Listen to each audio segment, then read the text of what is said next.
I often get a lot of neurotypical spouses wanting to inquire about why their partner with Asperger's syndrome or high functioning autism has meltdowns.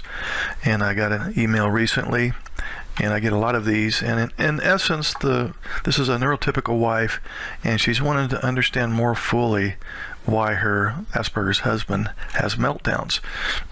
Before we can address that, we'll have to look at anxiety, because a meltdown or a shutdown is a result of high anxiety.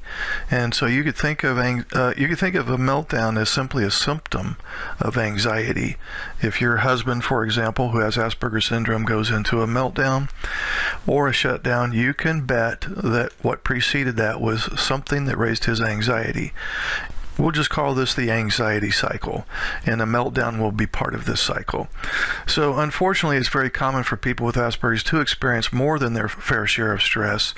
And honestly, to make matters worse, many of these people lack the ability to manage their stress effectively. They've come up with some coping mechanisms to deal with it, and unfortunately, many of these mechanisms are dysfunctional.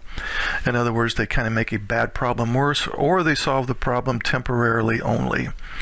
So individuals with Asperger's are particularly prone to anxiety disorders as a consequence of the social demands made on them. Any social contact can generate anxiety as to how to start, maintain, and end the activity or conversation. Changes to daily routine can exacerbate the anxiety, and also certain sensory sensitivities can also contribute to that. Many of my clients have reported feeling anxious for no apparent reason at all. They were fine the previous day, they wake up, they get started with their day, and for some reason they're anxious, and they can't pinpoint it. They can't attribute it to any particular event or something that somebody said or did. So not only do people with Asperger's and high functioning autism experience anxiety, oftentimes it's random and for no apparent reason. Perhaps some of these individuals take life too seriously. Perhaps they take others' behavior and comments too personally, and perhaps they just generally view themselves as worrywarts, and so they've kind of labeled themselves that way. And so chronically worrying that something bad will happen or something good won't happen has honestly just become a habit. And that's an important concept. Once you have anxiety for a period of time, it actually becomes a habit, and it operates at an unconscious level. So that's the first thing that happens in this business that relates to a meltdown, is the anxiety piece. What follows then is the need for anxiety reduction, of course. Nobody can go through day after day, 365 days a week under high anxiety without having some kind of problem or searching for some kind of remedy. And as I mentioned a little bit ago, unfortunately, in many cases, their anxiety reduction techniques actually create more problems, or further their anxiety, or drive people away, or can result in school suspension, job loss, divorce, and so on. So they do try to manage their anxiety in healthful ways. They think for example, distracting themselves by engaging in their special interest for excessive amounts of time. Some people turn to marijuana, some people turn to alcohol, various things, and some work to some degree, some don't work at all, and some only work temporarily. But the two main things that they do for anxiety reduction would be, of course, the shutdown, and that is where they just hibernate. They just want to be by themselves, and they withdraw, don't want to talk to anybody. They just want to temporarily take a time out and escape from the world. And then the other thing they do, the opposite end of the spectrum of a shutdown, would be the meltdown, and that's what we're trying to address today. So as this anxiety, whatever its cause, builds up and builds up, eventually the dam breaks, so to speak, usually over something very small. It's literally the straw that breaks the camel's back. Under severe enough stress, any normally calm and collected person with Asperger's may become totally out of control and have a huge explosion. And that's usually what people see when they see somebody having a meltdown. So those who experience meltdowns are often perceived by others as always being angry. I hear from neurotypical spouses all the time that their Asperger's husband only shows anger. When he's sad, he's It shows up as anger. If he's mad, it shows up as anger. If he's depressed, all he displays is anger. Even though they do have several emotions underneath there, they only show the surface emotion, which is anger.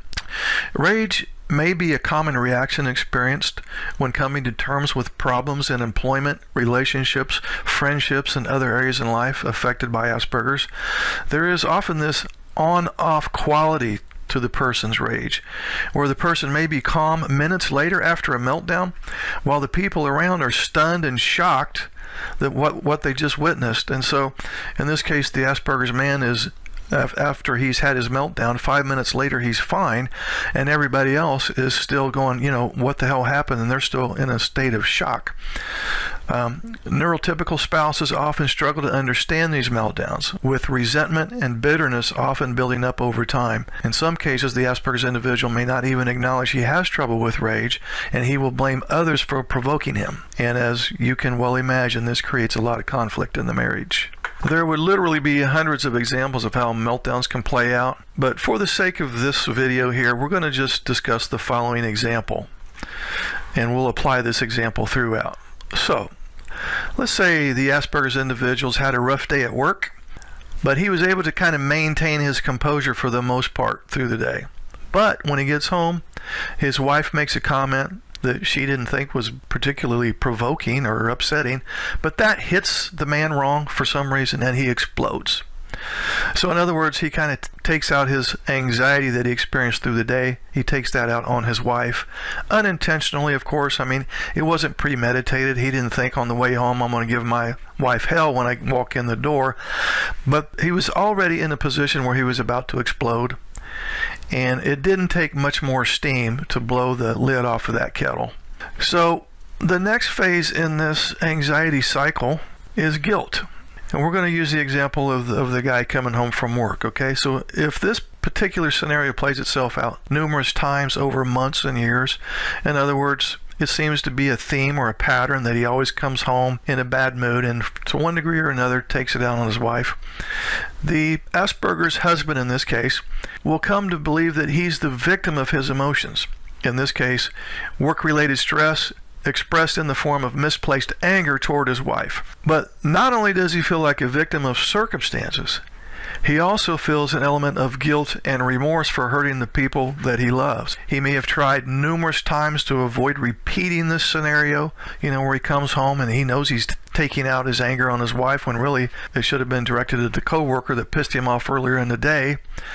But even though he tries to avoid the meltdown, he still has this work-related stress that's unresolved, and he hasn't figured out a way to deal with this stress in a functional, non-destructive way. So since he keeps repeating this same cycle that he doesn't want to repeat, he's beginning to feel very guilty about the whole damn thing. So what do you do when you have ongoing toxic guilt? Well, what happens next in this cycle is self-punishment.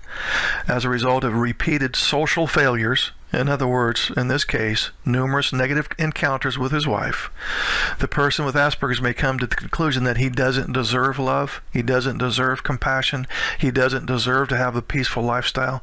Therefore, he may do destructive things to punish himself. For example, beating up on himself with negative self-talk, drinking or drug use, overeating, isolation, and possibly even separation or divorce. In other words, he's the one that initiates separation or divorce because he thinks that he deserves that. Guilt is supposed to be a pro-social emotion. In other words, it functions to preserve important relationships.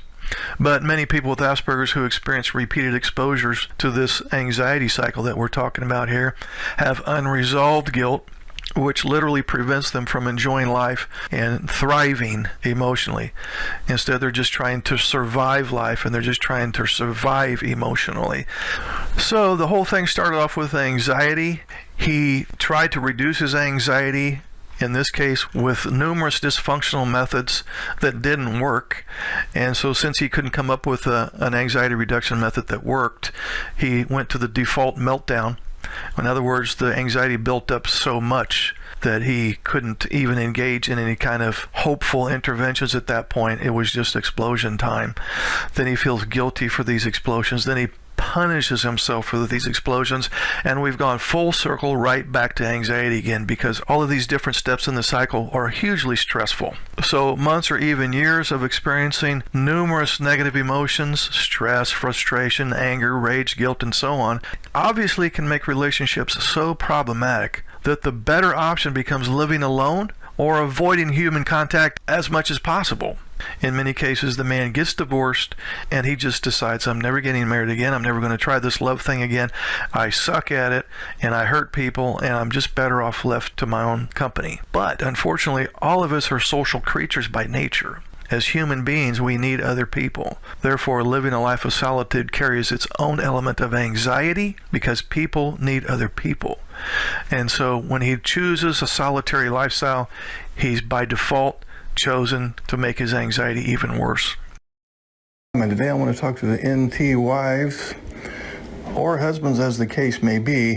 When you go on too long with your message delivery, or when you try to tackle more than one issue at a time, your ASD spouse is going to run into brain overload. We're just going to call it data overload, because you're providing too much data too quickly. He's not able to absorb all of that. And so at some point in your message delivery, let's say, for example, it's a 20-minute discussion, or in this case, perhaps a monologue, he's going to get to the point where he's not going to be able to listen or understand or retain. So think of your ASD spouse as that old computer that you used to have that has so much software on it and so little memory space that when you turn it on and you work on it for a little while, it slows down, and at some point it freezes, and then you have to shut it down and reboot it, and then it takes forever to start up again, but then when it does, it kind of runs a little faster than it did previously. So your husband on the autism spectrum is like that slow computer, and the more data dumping you do, the more data overload he runs into, and then the rest is history, because at some point he can't even listen to you anymore, because all he can focus on is his anxiety or how he's feeling criticized.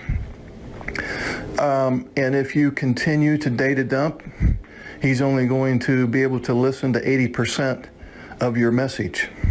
And as you continue to data dump, he's only going to be able to understand 60% of what he listens to. And as you continue to data dump, he's only going to be able to retain 40% of what he understands.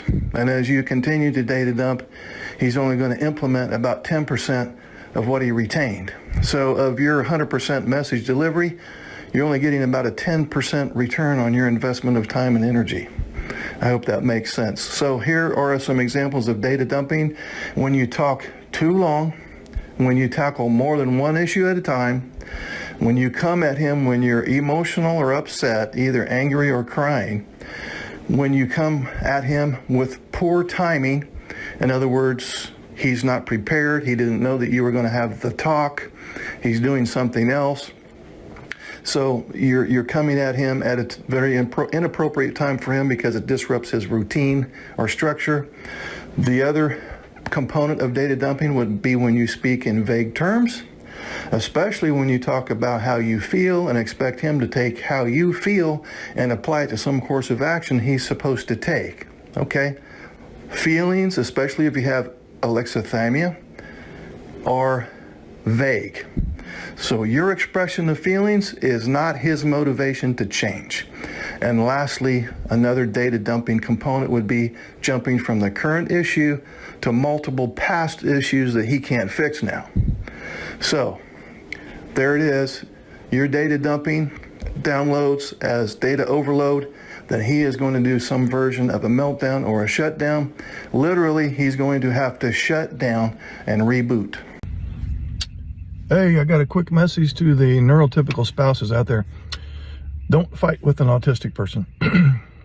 Don't fight with an autistic person, because you will always lose.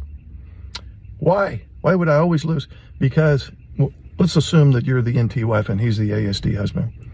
He can always melt down and blow off steam instantly, or he can shut down and blow off some steam over time. Either way, he wins. Either way, he gets rid of his anxiety and you're stuck holding the ball. And you need, as an NT wife in this case, you need to talk through the problems. But he's never around to talk about it because in many cases you have become his number one source of anxiety. So you can't get your anxiety reduction because you need him to cooperate in order to get that accomplished. He doesn't need you to cooperate with him to get his anxiety relief. Again, he can melt down, blow off steam instantly, or he can shut down and take 2 or 3 hours or 2 or 3 days away from you, and then he's fine again. That's why you're the one that's depressed and resentful and maybe experiencing some physical health problems at this time. Don't fight with an autistic. You will lose.